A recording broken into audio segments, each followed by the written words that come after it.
looking to do it as a bonding project? No, so it looks like I just their website right now doesn't have that much information on it, but it makes it pretty clear that they're looking to jumpstart the program and only willing to move forward with it if it looks like it's going to be self-sustaining by residents. So it's going to be resident owned with the end goal is to have no subsidy from the city for it.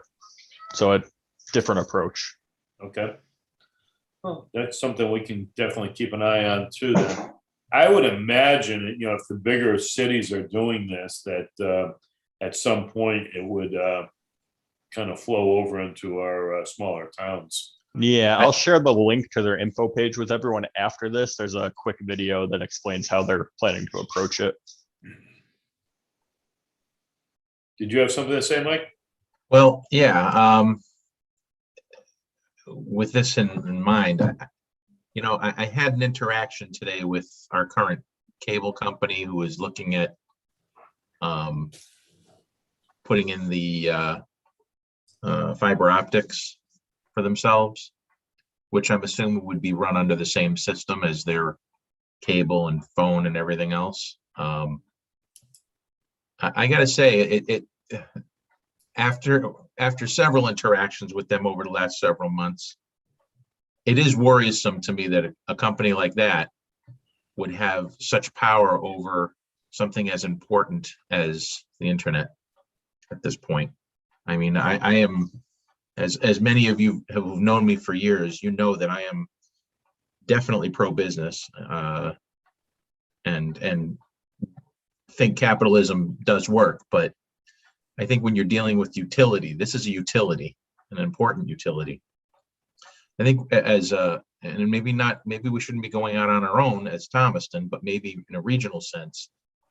I think the municipalities really should be looking at this as a utility and a necessity as we move forward in what we're doing. And I definitely think that is the way to go. I'm glad to hear Bristol is looking at it as for their infrastructure in that sense. And I think we should probably be looking at more seriously or as seriously as they are at this point. So an interesting sideline on that is I'm part of, been on it forever, the Cable Advisory I'd like to make a complaint. Council. Yeah, please make your complaints to me. I'll be sure to share them. But, I've been on since it was Laurel Cable. So that was a long time ago. And Laurel Cable was a wonderful company to, they listened to your complaints and you could deal with them. It was kind of a small town organization. And then they sold to Cablevision and now Altice. Well, when it went to Cablevision and they started doing a lot more with internet services, they said the Cable Advisory Council was its only view was for television. We had no say in anything about internet services.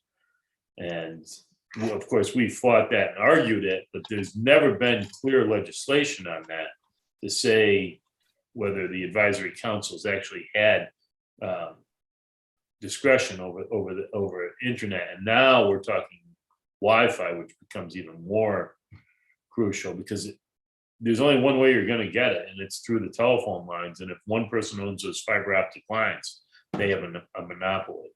So you really need regulatory councils and stuff to oversee that. I don't know if we can do anything as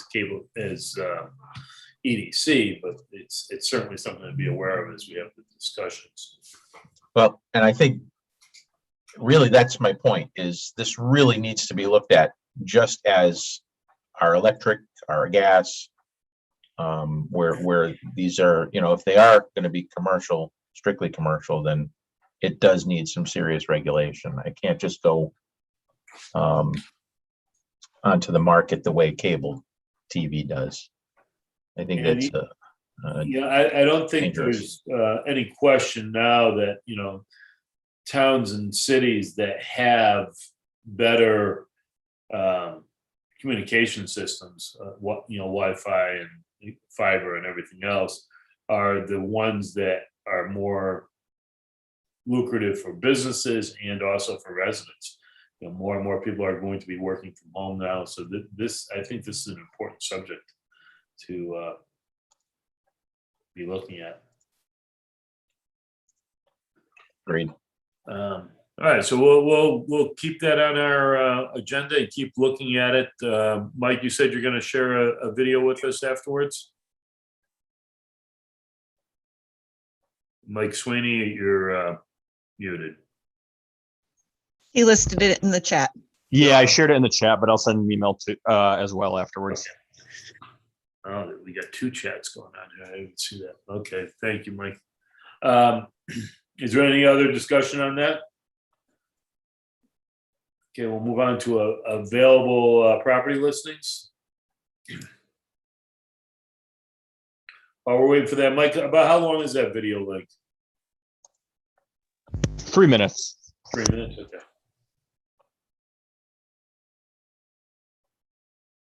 Can we play it online? Yeah, would people like to watch it online right now? And well, Sure, why not? Stacy, can is that comment on something it you together. can click on and let it roll? I'm seeing it. Yeah. I didn't get any popcorn, but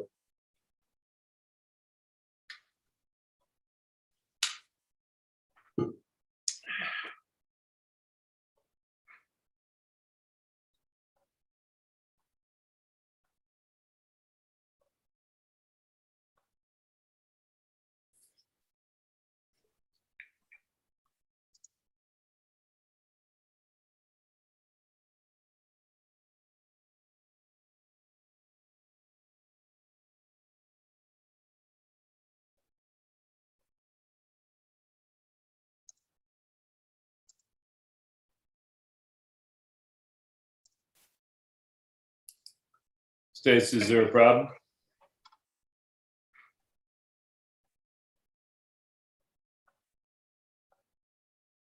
You are muted. Broadband networks matter because we live in a digital economy. In the digital economy, many physical objects are getting connected to networks, sensors, and computers. In this new economy, cars become computers with wheels, farms become computers with something I don't soil, see it. and airplanes become computers with wings. The information flowing from cars, airplanes, and farms becomes powerful through a connected global network. A business without a fast and reliable network can't participate effectively in the digital economy. A child who can't afford a reliable connection can't do homework.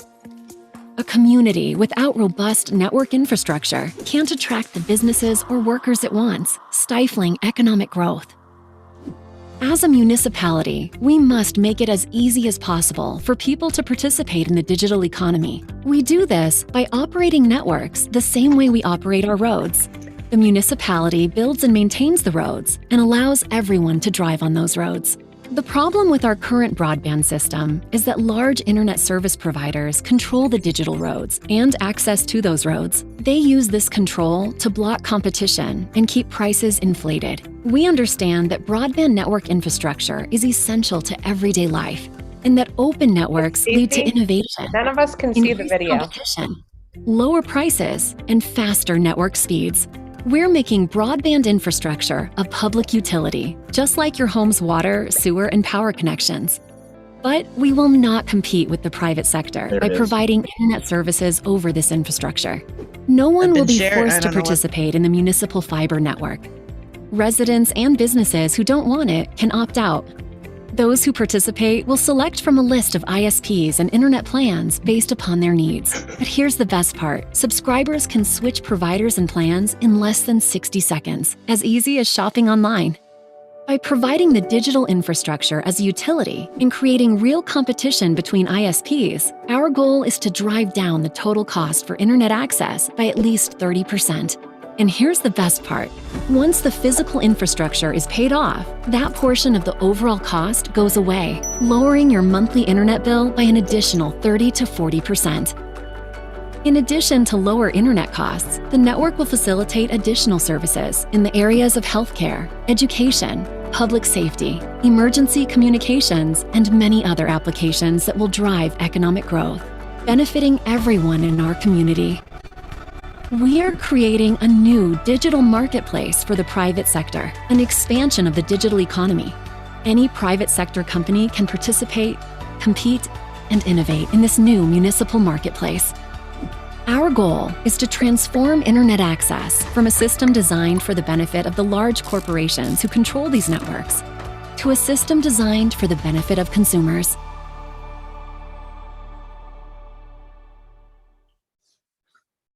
So the question I have about that, is that like what Morisani was talking about doing in Litchfield with having the town do bonding to put it up? Or are they partnering with some nonprofit to do the fiber and then invite in various fiber leasing companies?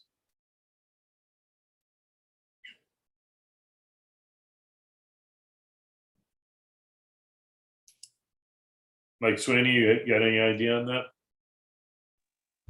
I'm not sure. I have only skimmed this website. That's pretty much the extent of my knowledge at the moment.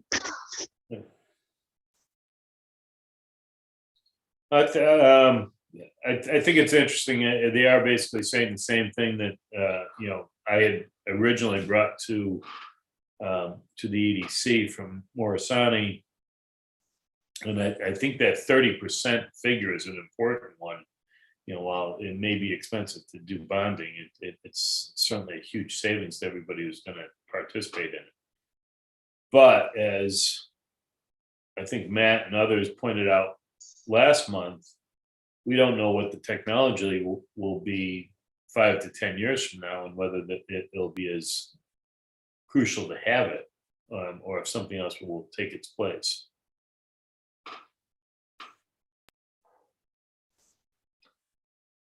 You're muted, Mike. Matt. That is always an issue as technology continues to its ever lasting pace. Yeah. But it looks like fiber optics is going to be around for a little while anyways. So the question is, how long do you bond it for? It's hard to put a life on something that you don't know truly how long it's going to be effective. Well, and the argument that was made to me is that, the cable lines that were put in some 40 years ago for cable television were adapted to also provide internet service, which is still the best internet service that you can really buy right now is through cable. At the moment. Yeah, at the moment. So the idea that if fiber were here, it should have a fairly long lifespan based on what you can use it for now, where you might be able to use it going forward. But that doesn't really address satellite, wireless, all that kind of stuff either. Right. But all right, well, thank you for sharing that with us, Mike Sweeney. We have the property listings up now. If everybody had a chance to take a look at those, if there's any discussion, any suggested edits, or if it looks good. Is that the right one? The one I'm looking at has changes as of 4/7/21. Uh-oh. Hang on 1 second. Yeah.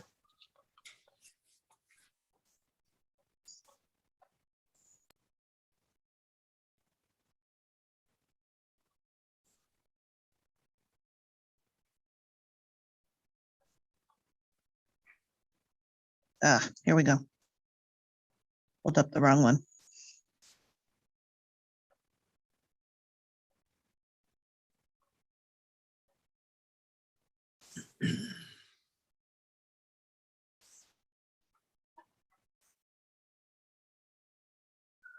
Okay.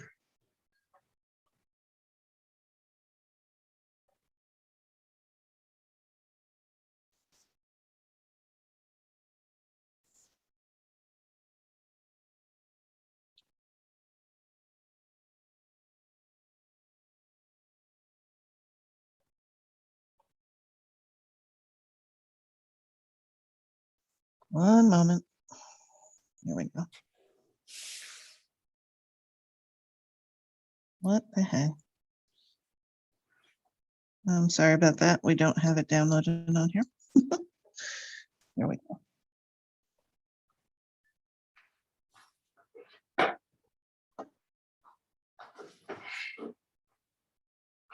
Well, that didn't really help. Okay. I think this is the best I'm going to be able to do on here.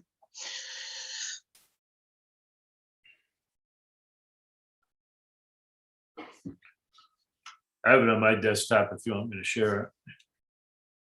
Okay. There you go. Let's see.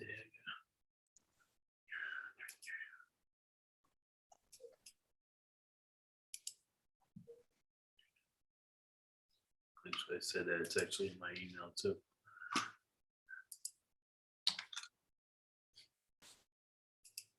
Stacy, Yes. we have the column that says added and changed.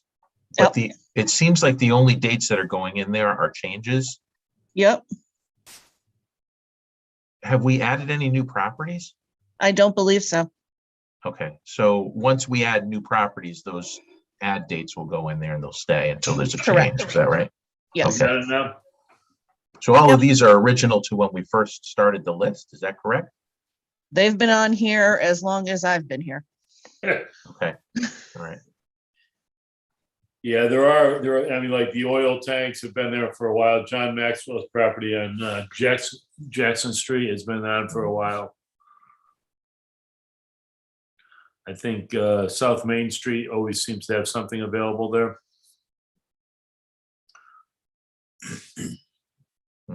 What's, Were you saying something, Sue? yeah, what's the 10 apartments? Is that for sale? Anybody know? 10 apartments. Where, what street? Retail, South Main Street, 310. Oh. Oh. 310. Hang on one moment. Well, that's on the right-hand side of the street. Is that the Gotta be where doctor's office is?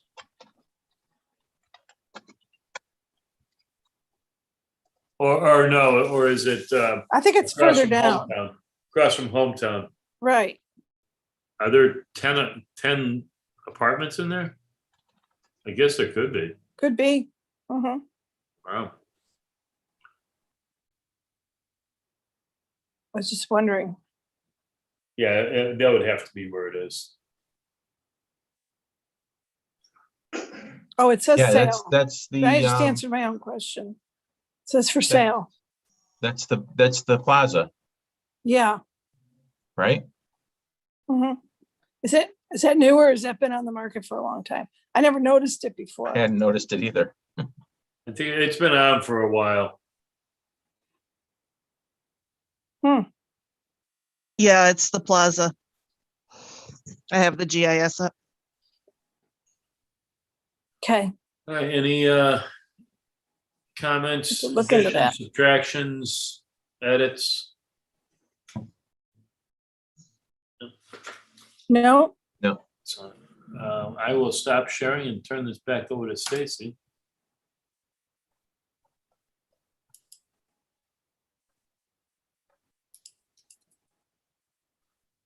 And our next order of business is our staff report from Stacy. Do you have anything to report to us? Let's think. Business-wise, it's been fairly quiet. We will have, and Sue can probably tell more about it, but we will be having a pet groomer coming to town. Mhm.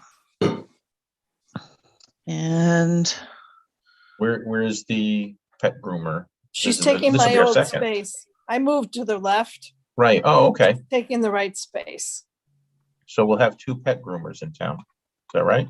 Yeah, Plus a mobile pet groomer. I Right. think she's gonna be more part-time, but I should not speak out of turn, so. Yeah, nice person. She has dogs that she puts in the New York Dog Show. So she shows them in the New York Wow. Dog Show. So, which impressed me. Not everybody gets in the New York Dog Show in Madison Square Garden. So, Yeah, we were watching that and all of a sudden we heard them mention Harwinton, Connecticut. And since we live in Harwinton, Connecticut, we were very interested to see who it was. And then when she called, I'm like, oh, wow, you're Yeah. famous. yeah, I know. Stacy, where are we at with our newsletters and whatnot? We're doing update. I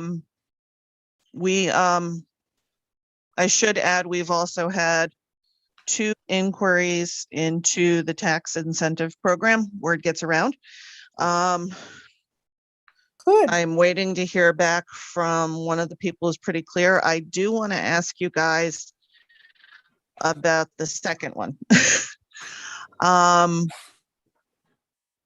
I was contacted by a person who owns a farm. They had put in a refrigeration unit for their farm. It's at the back of their house, but it is for their food manufacturing.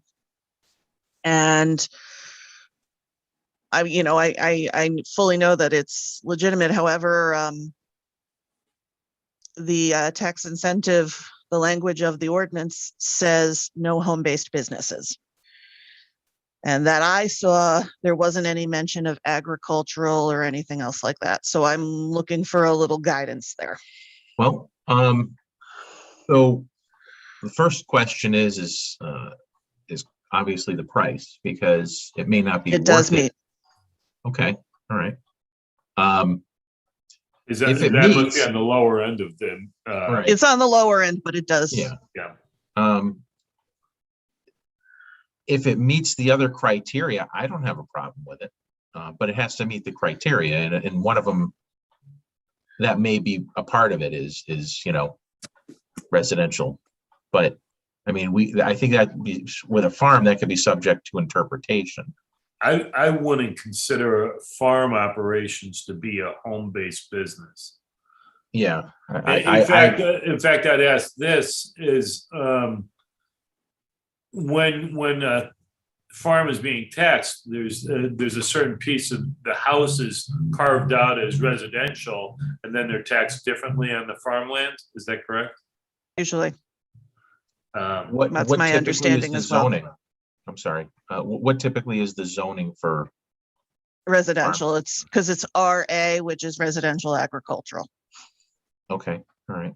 As opposed to, And the choices are various residential levels, general commercial or M1 or M2.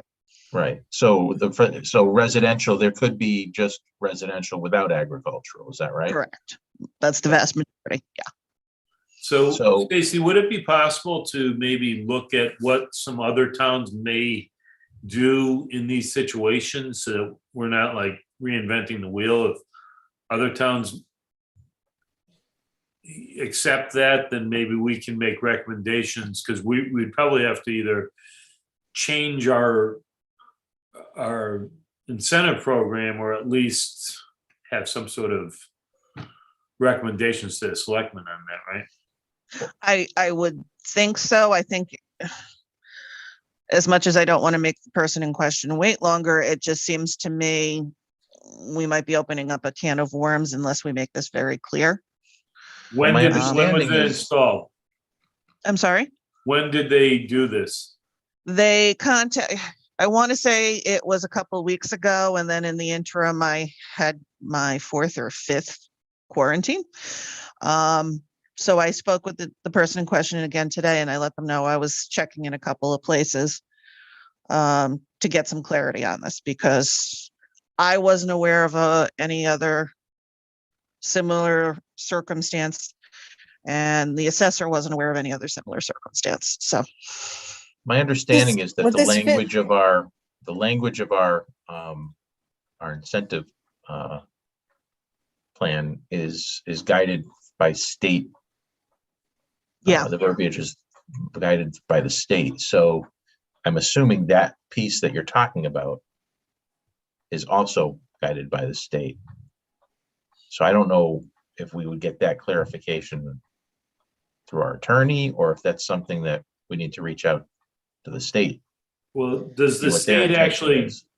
state home-based business, or is that something that was added into the language? Because we used a couple of different towns' ordinances to, or, incentives to come up with ours. Well, the state statute kind of provides the enabling act, and we then created the ordinance. And I have taken a peek at a couple, and they're more or less similarly worded in terms of the amounts and the percentages and everything else like that. But I can dig into this a little bit deeper. I was just wondering, anybody who was around when this, because this was 2017 when it was a substantial rework of this, and I wasn't sure if anybody knew anything from that point, some of the history of it. I don't recall having any significant discussion on that particular piece of it. I don't know if that was changed from the original. Well, I would say, a couple of things here is that I think we would like to see farmland being used for just that. I mean, Agreed. that would be very important to us.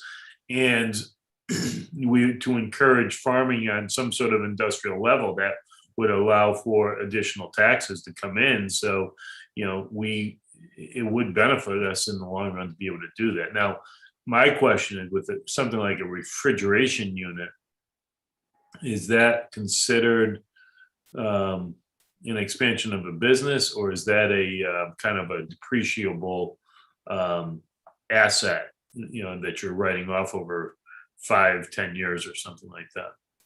Well, they had to put like an addition at the back in order to house this. Okay, so it's a structural thing too. Okay. Yeah. Yeah.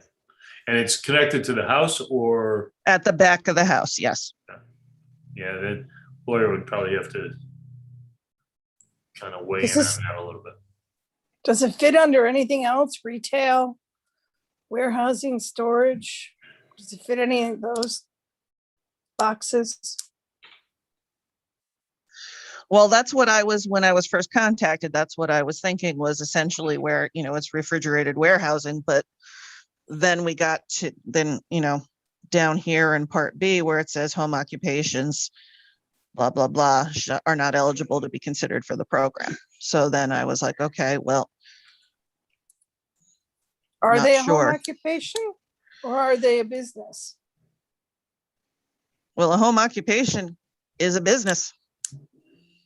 Because we have home occupations in town right now, and they file, LLCs and everything else like that. So. Yeah, so I think looking at other towns and also getting the town attorney's opinion at some point might be helpful. If they're asking right now, is the work completed? I have to actually double check that because there was a question on that. Because this really wouldn't come into effect until next year's taxes anyway. So, there's time. Yeah. There's time. So I think we can do our due diligence and make sure that we do everything right and not actually delay or cost that applicant money in the process. So. I can answer that question. It is not completed. Perfect. I guess I know which farm we're talking about now. Thank you, Amanda. Yeah, so it definitely applies to next year anyway. So we have a little bit of time to make sure that we go about this in the right order. So Stacy, you'll look into that and we'll Yes. Put it on the agenda for next month. And Yes. I don't know, Mike Maddow, did you want to follow up on anything there either, or we'll just wait for Stacy's? Usually Stacy shares these with me. Is this just came in, or? No, it came in, like I said, a couple of weeks ago, and in between was the my fourth or fifth quarantine, so it might have gotten a little lost in the shuffle Okay. there in the middle, to be perfectly frank. I'm only calling But I Mike can up. send you, it was a phone contact initially, and then Yeah. I did send the paperwork to the person in question, and to the other one, so I can forward you those emails as well. The only reason I call Mike out on this is that he's old and has been on this commission as long as I have. So you've been involved with the wording of these programs before. So Yeah. I don't know if you have any of old notes or anything that we can go back to, or No, not in that kind of detail. Like I said, I don't even recall having a discussion on residential or non-residential. So that might have been something boilerplate. Maybe Jeremy put it in when. I would like to Structured know this. why that would be in there, if it's mandated by the state, or if it's something that just other places did, so we copied and pasted it in. And did we have it? I don't recall any real conversations about, doing, not excluding home-based businesses, but I don't know. Yeah. Certainly with the conversation next month. Okay. All right, so. What, before we get off of these incentives, Stacy, we had a couple of other incentive packages out there. Has there been any progress in any of those? I did up the documentation for the Board of Selectmen and the contract, and my understanding it's going to be at the same town meeting where the budget is going to be discussed. Okay, great. All right. I did also just want to let you guys know, very likely in this legislative session, recreational marijuana is likely to be legalized. So P and Z is probably going to be looking in terms of possible siting for where the locations could be as it stands now. Downtown Development District and the general commercial zone. Retail is by site plan, which if you're not familiar with planning and zoning, site plan is, as long as it meets what's listed, the criteria listed in the regulations, it's pretty much an automatic approval. So a good portion of the general commercial zone is in and around schools, parks, daycares, and various and sundry other places like that. So their attorney has recommended that we look into maybe a 6-month moratorium to consider where best to permit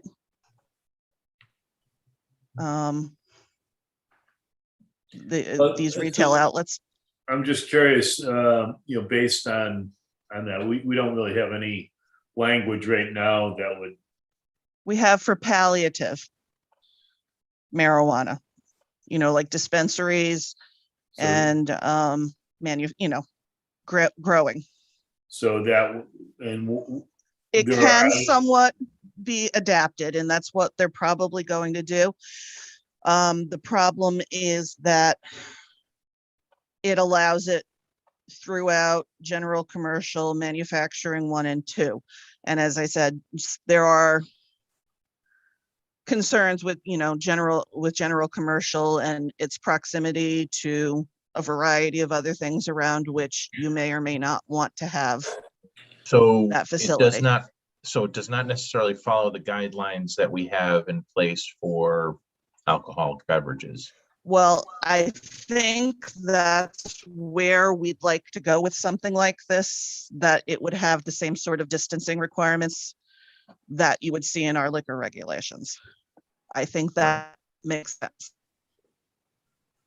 But we would want to have the moratorium in order to specifically hone in on where we think it's, could be ideally situated, where we do not think it's ideally situated, and, trying to craft the reg to best get at that. And that'll make for some interesting hearings.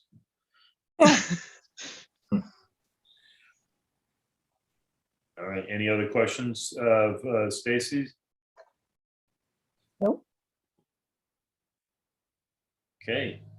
Go to subcommittee reports. Do we have anything from business relations? No. When are we gonna get back together so we can put that party together? You think in the fall?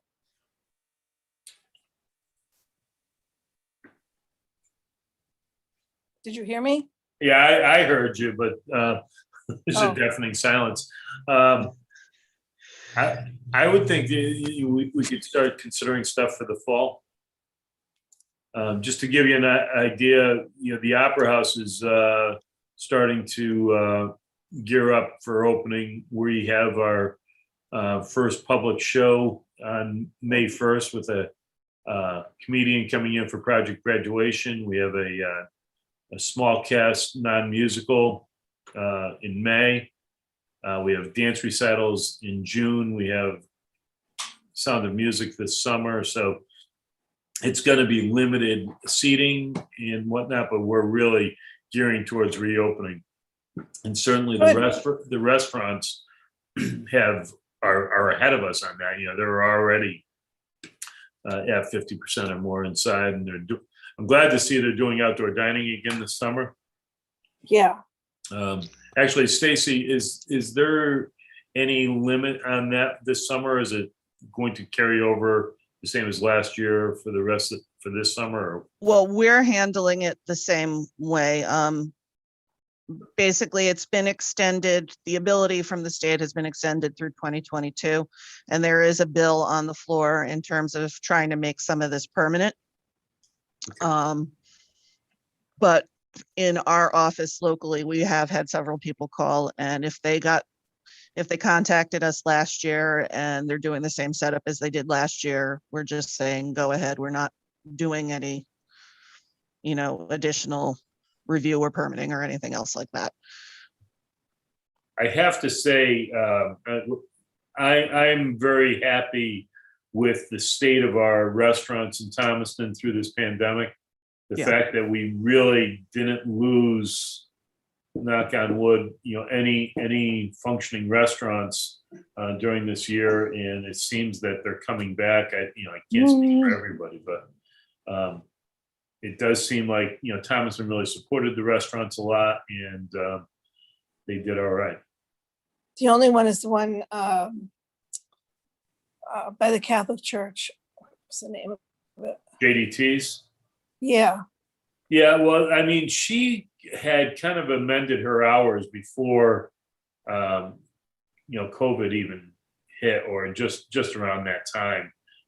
She's open though, right? And she's Yes. just I when We don't got think lunch so. there just last, no, she is. We got Yeah. lunch there just last Thursday, Oh, okay, good news. yeah, it's Wednesday, which was nice Wednesday. because otherwise. she had stopped serving lunch during COVID. And so now she is doing lunch again. And it's Wednesday. Is it still Wednesday through Saturday or Sunday or something like that? So I'm Yeah. not 100% Yeah. sure, but I know Pat was there on last Wednesday evening, and then, like I said, we had lunch Oh, from good. the Yeah. next day.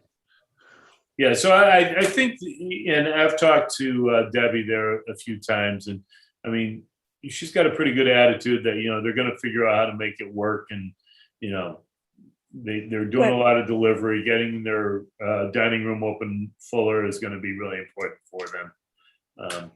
Good. But yeah, I mean, everybody's changing and struggling, I'm sure, but we haven't lost them, and that's good.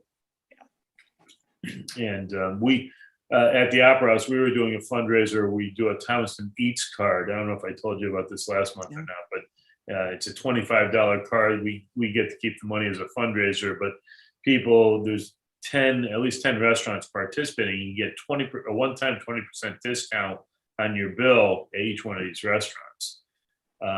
People are finding that their first time going out, if 3 or 4 people go out to eat, they're saving $40 on their first time out.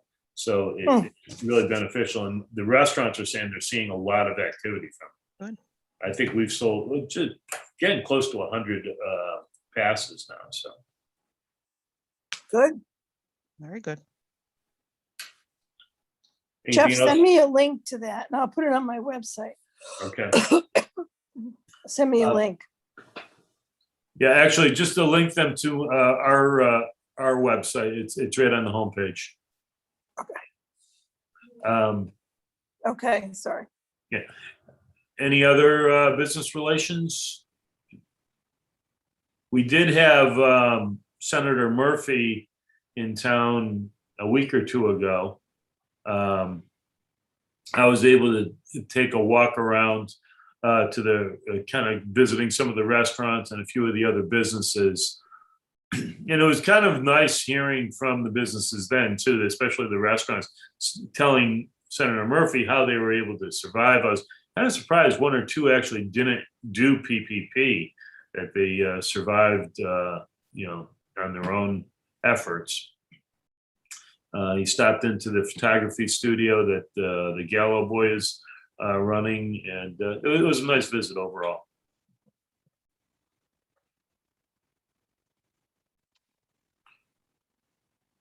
Okay, and anything else? We can move on to downtown development and parking. I've received 16 surveys now. I can share those results if you want to take a few minutes right now. Sure. Okay. Share. Yes, that'd be good. Figure out what I'm doing first. Hold on 1 sec.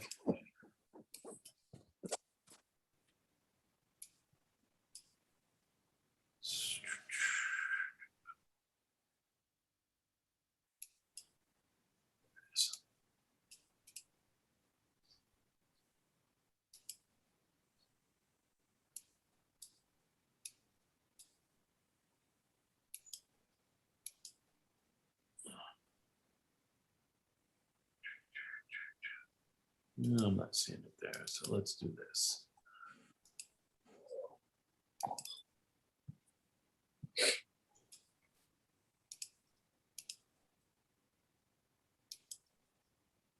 Okay, so question number 1, we have, if you notice the change in conditions since the meter were removed, looks like about 35% said yes, they did, and 64% said no, they did not, which was kind of surprising, but I guess people only notice what they want to.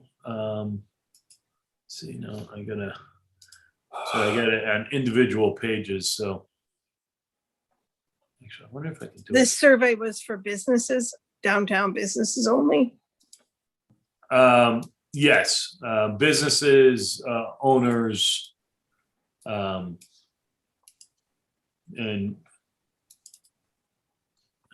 boy, oh boy. Rotate.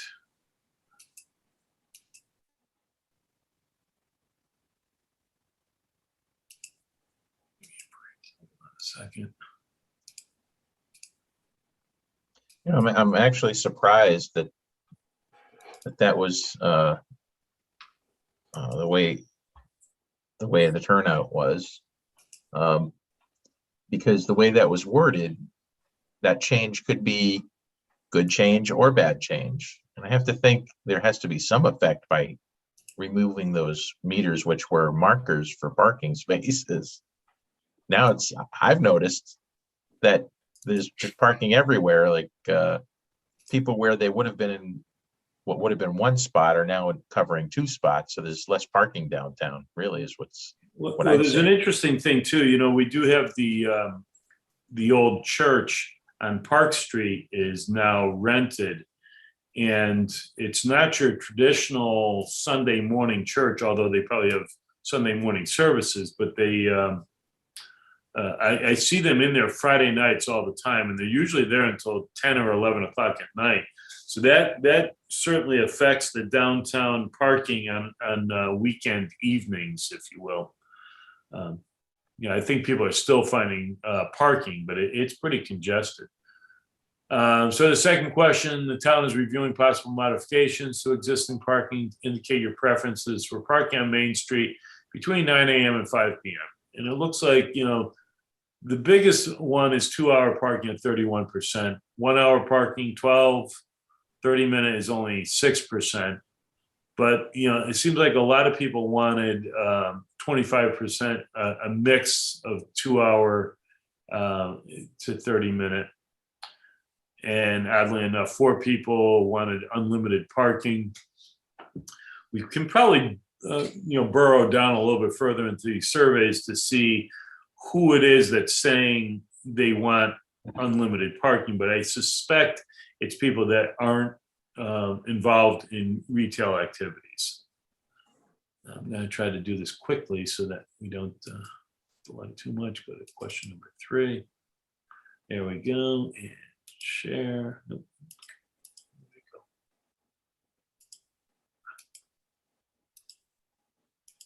There we go. Question number 3. Please indicate your preference for parking on Main Street between 5 and 12 a.m. The lion's share, 62%, said unlimited parking on Sunday through Saturday. So not necessarily Saturday night into Sunday. Most want unlimited parking. Some are talking about a mix and whatnot. Kind of very different results depending on the hours you're asking.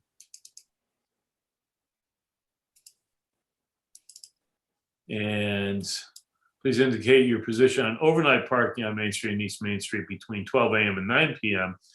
And it looks like most either approve of that or neither care or have an opinion either way. Strongly approve and strongly disapprove are equal. So I'm looking at the survey, I'm getting the feeling that, basically, there are times that are really important, other times that don't seem to be quite as important to everybody, at least the ones who have responded so far. Jeff, you had something on there that said comment. Yes. Share that with us. Which question was that? The last one that you just had there with regards to overnight parking. It doesn't show the comments. I'm sorry. Okay. Oh, that one doesn't have a comment. I asked for comments. Some of these questions have them and others do not. Let me just double check, make sure we didn't miss any. There was a comment on question number 2.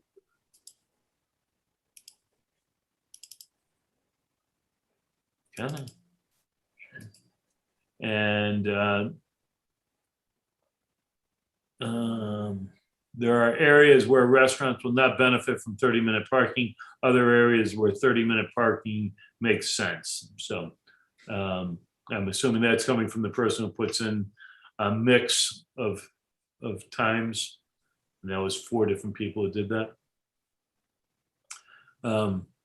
And I think that's going to be an important question to ask as we go forward. How can we accommodate the many different businesses that are downtown? Were we in question number 5 or 6? Last one that you did was overnight parking. Okay. I don't know what number that was. So this is the holiday one. Share. Indicate your position on extended parking on Main Street more than 8 hours on weekends and holidays. There's a strong disapprove. There's equal numbers of people who don't care, and there's some that are approving. So, there's something that I think we're going to have to dig deeper into at some point to figure out what people need for that overnight parking, how that affects us. Let's see, question number 6. I always like these questions because do you think painting traffic lines for parking spaces, curbs, and restrictions there would be you go. beneficial? Yes. So then, so there's an answer. So when we're putting our parking plan together, I think the first thing we work on is getting some lines painted, right? Because we've talked about, what constitutes parking, what doesn't. Should we, are we going to lose parking and whatnot? My thing is, I want to see it safer downstairs for pedestrians and safer for cars. People are parking in places where, there's 2 lanes of traffic, and I've seen plenty of mirrors get clipped already, among other things. People can almost get clipped, Oh, opening well, their doors over there too. Yeah, an employee of Patty's got hit Yeah. by a car a couple of years ago there. Yeah. She was out of work for quite a while too. So, do you currently park on Main Street or East Main Street during daytime hours? Boy, this is all over the board too. Rarely is the lowest. Chipotle. Usually, always is two people are responding as always. Sometimes, but never though. I think that's good news. That means that people value the ability to park on Main Street for customers and pedestrians and whatnot, and find ways to park somewhere else. At least that's part of the assumption. So, Mhm. and there was no comment there. There. Question number 8. We got a couple of comments with this too. Good. Starting to figure this out. Okay, if there were designated parking for businesses, employees, tenants on Main Street, would you consider using it, or off of Main Street? Definitely is 6 respondents, 42%. The other 42% said probably would. So, there's 85% plus, right? They're saying they would definitely use off-street parking if they had it. 2 said probably would not, and nobody said definitely would not. So they're keeping an open mind. The 2 comments depends on how far from my business the parking would be located, given I leave the office frequently to see clients. Okay. And then rules might not be fair and might be complex to monitor. General parking rules should provide maximum availability, use of spaces by all. All perfectly reasonable. Let's see, question number 9.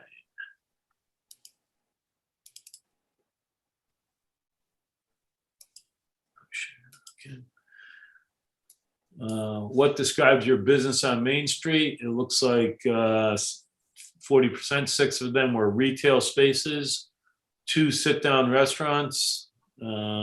Nobody's classified as takeout that responded. Business office is 5, which is interesting. Residential rentals is 1, and services is 2. So 15 altogether are missing 1 there. I'm not sure why. For some reason, the comment's not there. I'll have to get back to you on that comment because I didn't save it. And the final question of the night. Do you believe improving Main Street and East Main Street parking would be beneficial to existing and potential new businesses in downtown? And again, this is another one where you got a strong response, strongly agree, that's 56%, more than 50% strongly agree. 31% agree, which is good. And then, 12% neither agree nor disagree. They're not sure. Nobody responded in a negative to that. So I think that's good news. And then if you look at the comments down below, while parking is one aspect of improving businesses, there are many other ways to benefit business, such as tax incentives, SBA loans, and easing regulations. Also, current businesses could improve the look of their storefronts. And then give rental subsidies to new rental tenants to get businesses into those areas. Please change, remove, cover those large unsightly concrete blocks on the left side of the street as you approach downtown and Route 8. So those large blocks will be removed this year. They're starting to work on there now. Yep. Started today. Yes, Oh, that's that's right great. across the street from you, Sue, right? Yeah. Oh, I get to watch the whole thing. That's exciting. Hmm. Did you watch the wall come down originally? I did not. I was not there. That was pretty exciting. They were working on taking the house down today. Was that during an EDC meeting that happened? It was during, It was on Um, election night. Oh, election night, that's what it that's was. right, it was election night. Yeah, that was fun.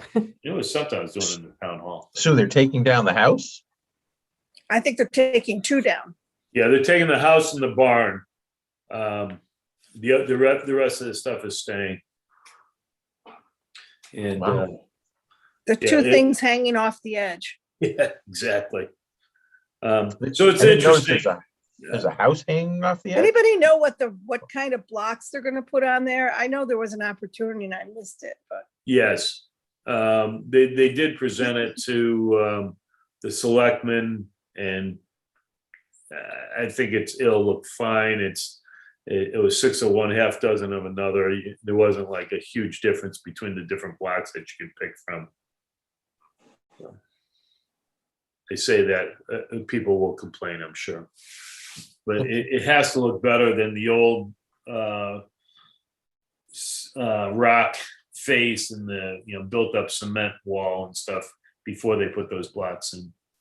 it's not gonna just be those big, heavy concrete blocks. No, they're more decorative, a little bit more like what you might see, like a decorative wall on a highway or something like that. Oh, good. So just on these 2 comments, they do suggest, benefit businesses such as tax incentives, SBA loans, and easing regulations. I'm not sure there's any tax incentives that we could really help because we don't really collect that much taxes from retailers or renters of spaces, but maybe there's something that can be done with the landlords of the buildings. And Stacy, do you know if there's anything with SBA that might benefit downtown businesses that we could somehow get involved with? I'd have to look to see. I know over the past couple of months when I've been looking, everything's been very COVID focused, but I can definitely take a look back.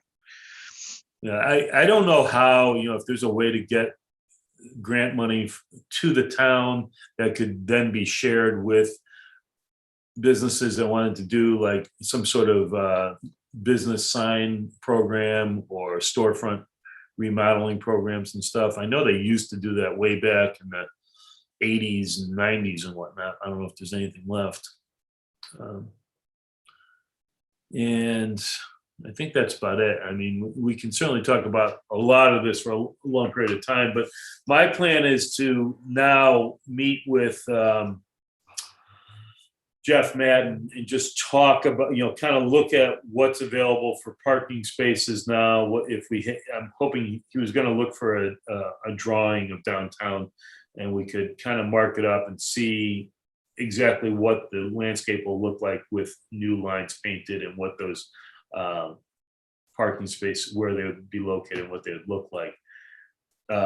Based on this survey, I think that's that low-lying fruit that we can kind of grab onto and do something that shows some improvement in downtown.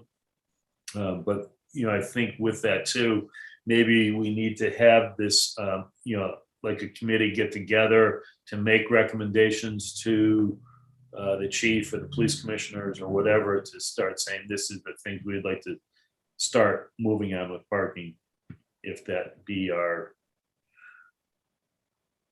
appetite. Cool. Great job.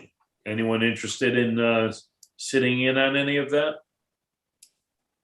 Yeah, let me know when these things are happening. I'll sit in. All right.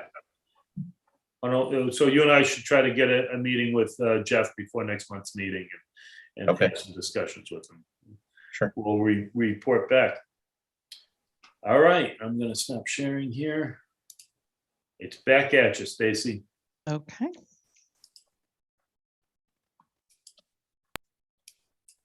And I'm sorry about the clumsy way of sharing these surveys. I have the free version, so I have to like do screenshots of everything to present them with you guys. It's pretty good. It's a little small, but It other works. than that, All right, I it got a works. huge It screen, works. so looks fine for Gets me. the job done. Okay, so Video and website, anyone take a look at that lately to see if there's things that we should be doing? I was on the website the other day and it seemed to work pretty well. And I don't know how much we need to fix it. Well, when last we talked, it was, we have an empty video slot. Yeah. That we were talking about possibly, I think it was community organizations or something like that. yeah. So that's something that we might want to consider. And then, I know there were a couple of other things.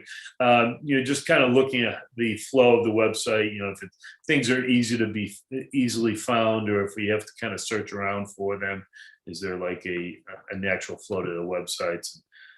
I did have to hunt down a few things. Yeah. So if you do, the next time you're there, if you're hunting things down, just make notes of them. Okay.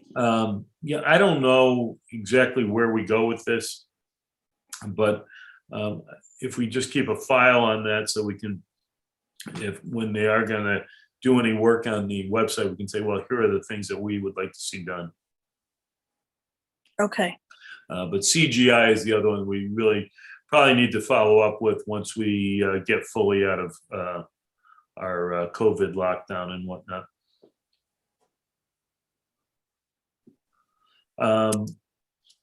As far as the long-term recovery committee, we did meet. I probably won't bore you with our conversations at this point. I'll give you another update next month, but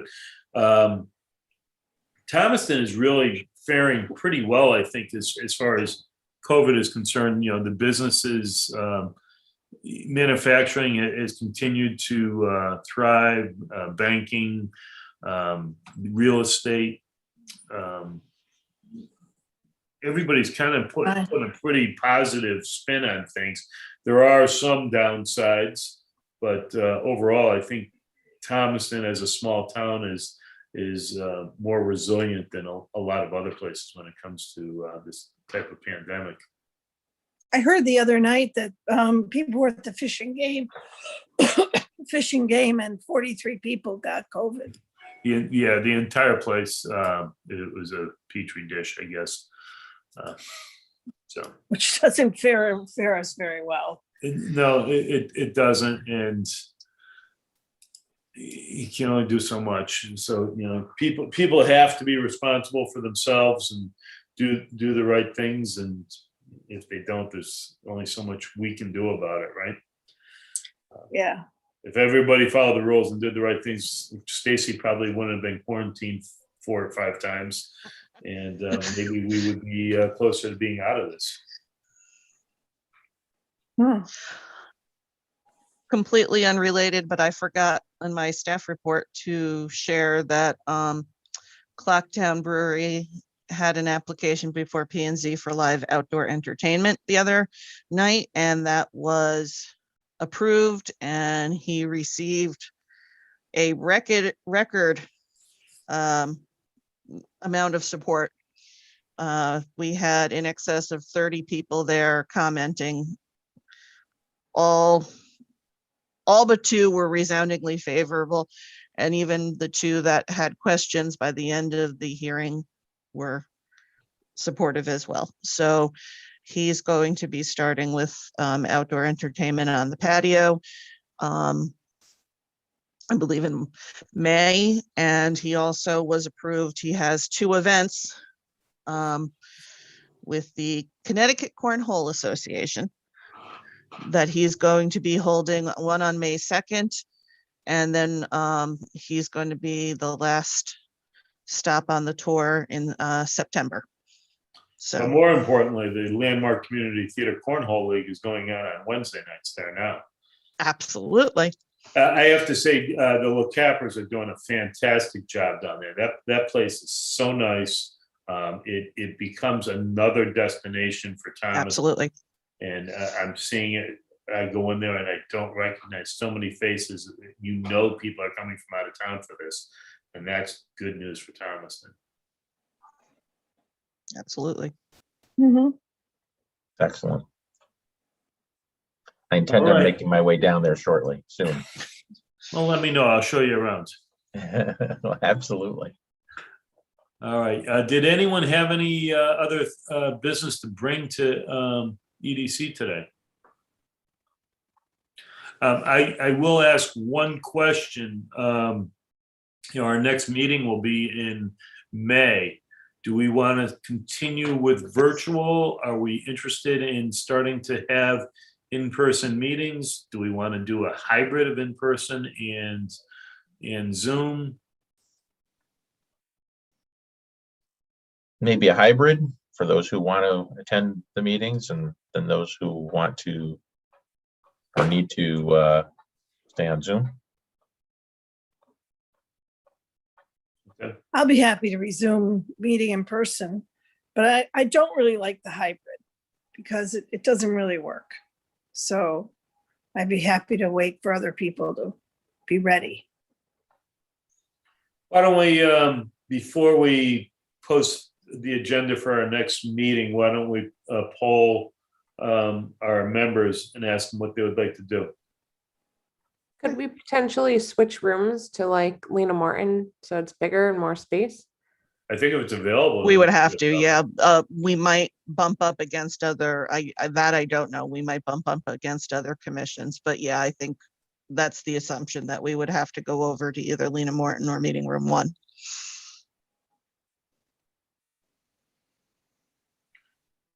All right, so let's plan on, we just put it on the calendar. So if our next meeting is, let's see, May 10th, would it be? Sounds about right. All right, so why don't we put out a questionnaire, or ask everybody in and around May 3rd, that Monday, so we can post that week, all right? Or if we want to do it even the week before, that would be fine. Okay. All right. And Roxanne's asking a question. Would everyone be expected to mask? I would say yes, everybody would. How are in-person meetings working now? Are people basically wearing them until they sit down and taking them off, or? I haven't had an in-person meeting yet. PNC discussed last week, they're probably going to go one more month virtual with a goal to go back to live meetings in June. Okay. I would think. My understanding is it's kind of the chairman's call, that people have to wear the mask coming into the meeting room once they sit down, if the proper spacing is being adhered to. My understanding is you can take off your mask in some other meetings, but I do know some of the chairmen prefer to have people keep the masks on at all times. So I guess I'd like to hear from everybody on that at some point too. Just to find out what everybody's comfort level is, because I wouldn't really want to have anyone there if they're not comfortable with the way we're doing it. If everybody needs to wear a mask, that's fine. And if not, and I don't mind if people message me privately, and I'll just make that decision based on what I hear from everybody, if that's okay. But again, we'll put the questionnaire out and just before the next meeting. Anything else to bring to the meeting? I asked the question just for recording purposes. Is there any public comment tonight? No? Okay. No. I would entertain a motion to adjourn. So moved. Thank you, Amanda. Any seconds? Second. Excellent. Thank you. Is that Roxanne? And on that, I will say, see everybody later. Thank you very much for your participation. Good night. Have a good evening, Good everybody. night. Thank you. Good night, everyone. Bye all.